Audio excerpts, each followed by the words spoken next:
Se você costuma consumir conteúdo falando sobre animação na internet, já deve estar familiarizado com o termo animação independente ou piloto independente. Esses termos não são novos, mas de uns tempos pra cá eles ganharam uma atenção adicional, principalmente com a popularização de algumas animações aqui no YouTube. Algumas dessas animações ganharam tanta popularidade que conseguiram quebrar a barreira da internet e se tornaram mainstream. E ainda daria pra dizer que é uma animação independente? Uma animação independente, numa concepção geral, são projetos criados por um pequeno grupo, ou apenas uma pessoa, com a simples intenção de dar vida à sua história e seus personagens através de uma animação. E por serem projetos menores, não vão ter uma grande produtora com expectativa, prazos curtos e exigências. Isso faz com que os roteiristas e animadores envolvidos, seja para bem ou para mal, acabam tendo mais liberdade criativa nesses projetos menores. Mas, em contrapartida, isso acaba prejudicando o alcance que a obra poderia ter, pois algo que os estúdios mais empresariados têm em sua vantagem é uma fábrica nuclear de distribuição e divulgação. Enquanto as animações indies acabam dependendo mais do boca a boca e do próprio público para divulgar a obra. O que pode parecer que assim, os melhores do nicho vão ter seu lugar ao sol, mas isso não poderia estar mais errado. A razão de eu ter feito toda essa explicação no início é que eu quero que vocês entendam a situação que esse piloto se encontra, e que é uma das mais subestimadas de todo o YouTube. E é provável que você nunca tenha ouvido falar dele até agora. Estou falando aqui de Ongzelling.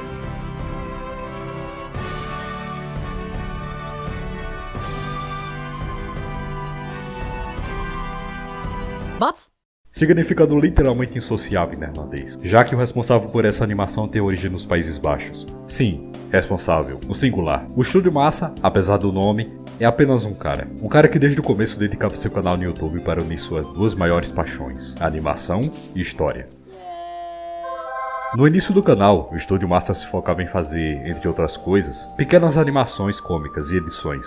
Porém, o conteúdo mais relevante para onde eu quero chegar foi o conteúdo dele envolvendo a história dos Países Baixos, da qual serviu para desenvolver seu estilo de humor. E algumas animações curtas, onde ele se arriscava não só a criar personagens originais, como a músicas originais, como no seu vídeo chamado Mayo e Curry. Durante esse tempo, seu trabalho mais ambicioso seria uma pequena animação de 3 minutos chamada The Restaurant, cujo conceito é de um restaurante que serve comidas que estiveram em momentos históricos. E apesar de bem curto e não ter praticamente nenhuma fala, nessa animação o Estúdio Massa consegue demonstrar sua criatividade e humor, mesmo nas coisas mais simples. Mas não seria até um tempo depois que ele iria finalmente lançar o assunto desse vídeo, Ongzelling. Ao menos na primeira parte, já que inicialmente essa animação foi soltada em partes, ao longo de quase 3 anos. Mas hoje, com tudo feito, temos um piloto sólido, de pouco mais de 20 minutos. Ongzelling é sobre a vida cotidiana de 3 irmãs, a principal delas sendo a Maya, a insociável que o título se refere, e que constantemente tem que lidar com sua dificuldade de socializar ao longo do episódio. É mostrado que ela teve uma infância normal com sua família, porém algum tempo depois da adoção das suas irmãs, sua personalidade foi mudando pouco a pouco, até ela se tornar essa pessoa que ela é hoje. Uma pessoa reclusa, socialmente desajeitada, que passa o dia inteiro no quarto. Uau! Isso é relacionável! Com isso ela acaba sofrendo de uma ansiedade social, o que torna interações com outros personagens algo difícil para ela, principalmente quando eles aparecem do nada. Inclusive eu amo como esse cumprimento te faz pensar que você vai assistir algo em português, mas a animação tá em neerlandês. O que de início pode ser meio estranho, já que em alguns momentos parece que eles ficam falando com pigarro na garganta. 5 uur vrijdag? Mas depois de um tempo você se acostuma. Uma das irmãs adotivas da Maya é a Coco, que é praticamente a antítese de Maya. Se ela é reclusa e insociável, a Coco é completamente extrovertida e popular. E mesmo que parecesse que ela seria superficial só por ser praticamente perfeita, isso não poderia estar mais errado. Ela não parece que busca isso. Na verdade, ela parece bem desincronizada com o mundo ao redor dela. Ela inclusive tem um celular dos anos 2000 e não sabe lidar com tecnologia de uma forma geral, o que faz ela ser bem ingênua às vezes. E não menos importante, também temos a Mai Mai. E a primeira coisa que você precisa saber dela é que ela pegou a lista da Convenção de Genebra e encarou isso como desafio. Sendo a segunda irmã adotiva da Maya, ela é praticamente uma nacionalista obcecada com a cultura e a história dos Países Baixos. Obcecada ao nível que ela tem um travesseiro do Captain Quack, que é o mascote de uma marca de biscoitos de lá. Ela é obcecada nesse nível. Mai Mai possui uma personalidade totalmente exagerada, e por que não dizer, megalomaníaca. Além dela também ser um meme ambulante. Isso torna ela perfeita para o papel de alívio cômico da história. Bem, isso e o principal fato dela ser a principal fonte das piadas de humor negro dessa animação. Apesar do visual amigável e alegre, essa não é exatamente uma animação para toda a família. Oké dan, 5 uur op donderdag. Oh, dan heb ik AIDS. Mas não me entendo errado. Ongzeling tampouco chega a ser aquela animação que só faz piada Ed pra aparentar ser adulto. Ongzeling tem um estilo de humor mais variado. Eu poderia dizer que o humor de Ongzeling tá mais nos detalhes da cena e no visual. E digo mais, se você vê o piloto mais de uma vez, pode ser que note pequenos detalhes que você não percebeu da primeira vez que viu. Pequenos detalhes esses que são o charme da animação. A relação de Maya com a Coco é bem distante e conflitiva, já que Coco constantemente tenta tirar a Maya de sua zona de conforto. Não na intenção de querer incomodar ela, mas sim de genuinamente querer se dar bem com a irmã e querer ajudá-la. E olha pra ela, cara, ela precisa de ajuda. Mas pro desagrado da Coco, isso é tudo que a Maya não quer. Já que ao crescer junto com a irmã, infinitamente mais estável e social que ela, Maya desenvolveu uma espécie de complexo de inferioridade com sua irmã, já que a Maya acredita que nunca vai conseguir chegar no mesmo patamar que ela. Enquanto a relação da Maya com a Mai Mai... E você pode até achar que a animação parece bem simples, e até mesmo estática em algumas cenas. E teria razão, diria que é fresco, mas ainda teria razão. Mas depois da primeira parte, a animação dá um salto de qualidade absurdo. Olha a fluidez dessa mão. Em várias animações, inclusive nas profissionais, quando o personagem é o foco de uma cena, os demais ficam quietos, já que tecnicamente não é necessário que eles se movam tanto. Mas em Ongzeling, isso não é assim, e não é difícil ver cenas onde cada personagem se move de forma independente, e seus pequenos gestos e linguagem corporal reforçam muitas características de cada personagem. A situação entre as irmãs fica mais complicada quando, depois de uma apresentação desastrosa, a professora ameaça repetir as 3 irmãs de ano, caso elas não consigam fazer um trabalho de seus respectivos países a tempo. Já que apesar da história se passar nos Países Baixos, a família biológica da Maya, que aparece por um breve momento no piloto, é originária de Brabant, uma região dividida entre dois, entre os Países Baixos e a Bélgica. De qual parte ela é, não se sabe muito bem, mas todo mundo assume que ela veio da parte belga. Maya komt uit België. O que faz ela ser alvo de bullying constante da Mai Mai. E as irmãs da Maya também são cada uma de um país diferente.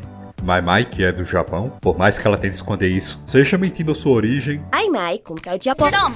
Japsterdam. Mijn dossier staat Nagasaki.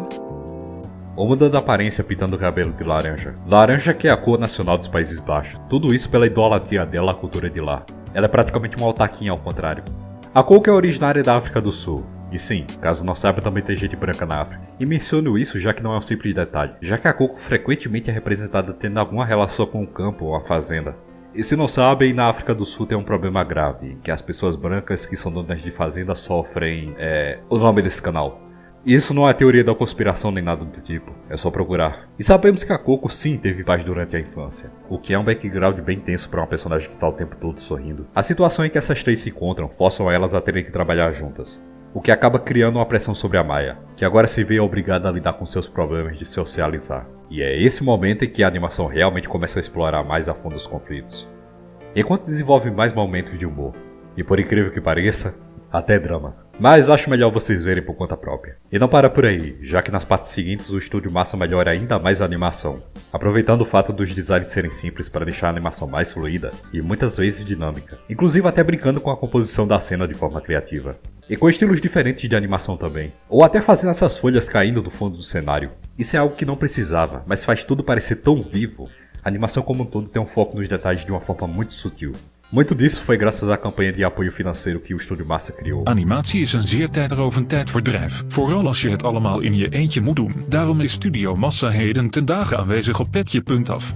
Patreon, maar dan voor Nederlanders. Durante e após a produção do piloto, o Estúdio Massa manteve uma campanha no Patch, uma plataforma similar ao Patreon, onde ele arrecadou fundos para financiar o Ongzeling, além de pagar as talentosas atrizes de voz originais, que conseguiram dar vida aos personagens durante tanto tempo, e contratar artistas para ajudar na parte da animação. E mesmo depois que o piloto foi concluído, ele continuou postando atualizações e artes oficiais. Essas artes, além de serem ótimas, exploravam outras situações com as personagens, e as tirinhas que ele fez expandiu a história do piloto, mostrando o passado de alguns personagens. E muitos desses conceitos poderiam ter sido desenvolvidos em episódios futuros. Pois é, poderiam. No início de 2024, o Estúdio Massa publicou uma atualização referente ao canal e animação. Update 130. Oi pessoal, recentemente eu sofri um burnout. Provavelmente vou melhorar em breve. Eu tinha 22 anos quando me vi a cabeça de Ongzeling. Mês que vem eu farei 30. Nesse tempo, a pressão de concluir o piloto foi substituída pela pressão de garantir um lançamento bem sucedido. Já se passaram muito tempo, mas eu ainda não consigo ver nenhuma luz no fim do túnel. Ong Zeling é uma anomalia cara e duradoura, com o público de nicho. No mês passado subiu um iceberg dos Países Baixos, e para minha surpresa, esse vídeo foi mais visto do que o dobro nas 4 primeiras semanas, em comparação com todas as partes de Ong Zeling, e também vendeu uma edição inteira de pôsteres, que se revelaram particularmente populares nas salas de aula. Ainda não é o suficiente para basear uma carreira, mas proporciona uma nova perspectiva sobre a era pós-piloto. A combinação de esgotamento, uma nova fase na vida, uma fase difícil no campo, apoio limitado e uma atividade paralela bem sucedida me fizeram tomar uma decisão difícil. Espero sua decepção, mas também espero sua compreensão. Ong Zeling foi um projeto super ambicioso. Completar o piloto foi uma conquista por si só, mas uma série parece um passo longe demais, e estou por meio deste, descontinuando o projeto. Obrigado novamente a todos que contribuíram. Espero que você ainda esteja satisfeito com os resultados que conseguimos alcançar. E lembre-se de Ong Zeling, não como um piloto fracassado, mas como um curta-metragem de sucesso. Obrigado e até breve. E infelizmente, é assim que Ong Zeling acaba. Mesmo tendo visto tão pouco desse mundinho apresentado, acabei me apegando pelas personagens e o humor da animação, e adoraria ver como ele ia aplicar todas essas ideias em formato de série, mas eu consigo compreender a decisão dele. E apesar de tudo, eu acho que isso ensina uma lição valiosa para todos aqueles que acompanham projetos independentes na internet, que é muito fácil alguém desistir de um projeto, principalmente quando não está ganhando nada em troca, mesmo se esforçando tanto. E é mais triste ainda quando estamos falando de algo que era genuinamente sincero. Alguns poderiam apontar a causa dos problemas na barreira de linguagem. Ong Zeling até hoje só pode ser visto com legendas, algo que nem todos estão acostumados. E pode até ser verdade, porém, eu tomei a liberdade para checar os fãs que estavam financiando. E é incrível ver como tinham pessoas de diversos países que acreditavam na ideia e gostavam da animação quando ela sequer tinha sido finalizada. Ou como até hoje tem várias pessoas que lembram e admiram Ong Zeling. Mesmo que pequena, essa obra possui uma das fanbases mais dedicadas e apaixonadas que eu já vi. Bom, talvez apaixonadas até demais. Mas quando eles acertam, eles fazem coisas insanas. Como da vez que eles conseguiram anunciar Ong Zeling no banner da Times Square. Não uma, mas 2 vezes. Tudo isso pode ser apreciado em um dos vários canais que formam essa comunidade. E não ouviram errado, existem algumas dezenas de canais dedicados a compilar e produzir conteúdo, em torno de apenas um curta de 23 minutos. Todo esse pessoal tinha a esperança numa futura série com mais episódios. E mesmo depois desse fim prematuro, essa esperança ainda está aí. É claro que todos ficaram decepcionados com a descontinuação do projeto, mas não parece ter tido algum impacto tão negativo assim. Na verdade, existe esse sentimento mútuo na comunidade de manter a chama viva, e não é difícil encontrar fãs criando artes, jogos, edits, paródias, covers, fanmúsicas, que inclusive são muito bons.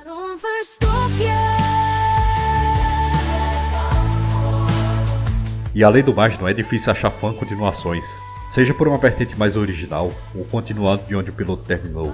Mas de todos esses projetos, sem dúvida, que eu tô mais achando promissor e acompanhando mais de perto é o Project Roy, uma iniciativa formada por um grupo dedicado de artistas e fãs, para continuar esse universo de uma forma de quadrinho, que vão desde pequenas histórias com personagens secundários até histórias maiores com personagens principais, e poderiam dizer que são praticamente continuações. O projeto é relativamente recente, a maioria das publicações é por páginas. Mas só de ver essas personagens em um outro cenário já me deixa cheio de alegria. E seja na forma de quadrinhos ou animação, feito por fãs oficialmente, espero que um dia possamos ver a Maya se conectar com suas irmãs e se tornar menos Ong Zeling. Vou deixar alguns links para esses projetos e tributos no comentário fixado, junto com o link para uma playlist do piloto original.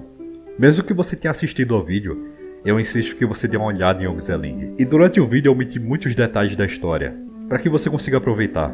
E sinceramente, nada me entristece mais do que ver um bom projeto de arte ser descontinuado por falta de atenção. Mesmo que não faça grande diferença no momento, se você se interessar, eu peço que mostre apoio e comente sobre a animação com algum amigo. Sei que talvez não seja algo que agrade a todos, mas para quem gostar vai ser uma experiência marcante, assim como foi para mim.